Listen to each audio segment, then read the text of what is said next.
Below the Chambon plains, in a place known as Les Olivoux, hides a Gallo-Roman site that is invisible nowadays.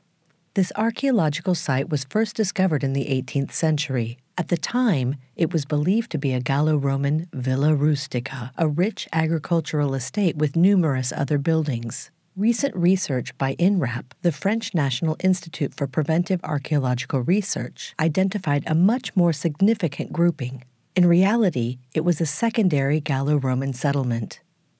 In the 2nd century BCE, the Petrucorii, Gallic peoples living in the Vézère Valley, created a village here, which they developed over time into a small market town. It was a busy center for trade and commerce located on major roads and river trading routes and connected to the rest of the ancient world. Transport was made possible due to its proximity to the Vézère River. Wine imported from Italy in amphoras was sold there. During antiquity, glass containers from Egypt, the Middle East, and Italy could be found here, as well as ceramics from southern Italy. Some of the currencies collected were very rare in the Roman world.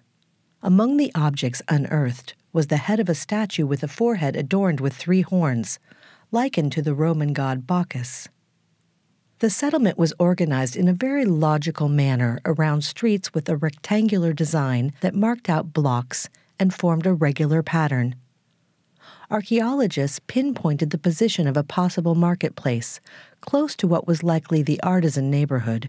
In the neighboring, more residential quarter, some homes doubled as artisans' workshops and/or storefronts. The settlement also had a sanctuary. Its traditional Gallo-Roman temple, a phantom in a circular design, is similar to that of the Tour de Vaison Tower in Périgueux, but on a smaller scale.